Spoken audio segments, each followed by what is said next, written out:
Hello guys, আমি যে বলছিলাম একটা ওয়াইফাই নিতে হবে, সেই জন্য যে ঢাকা থেকে পাঠানো হয়েছে এই রাউটারটা। তো আনবক্সিং করতেছি, সবাই আমাদের ভিডিওটা সাথে থাকে।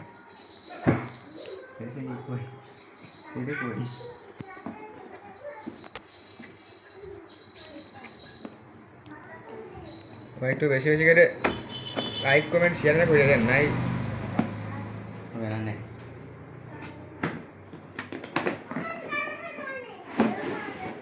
উল্টো খোলা হয়ে গেছে, বুঝলেন? উল্টো খোলা হয়ে গেছে। তো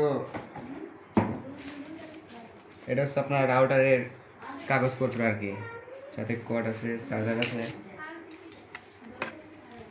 আর এই যে আমাদের রাউটারটা আজ ঢাকা থেকে পাঠানো হয়েছে। সবাই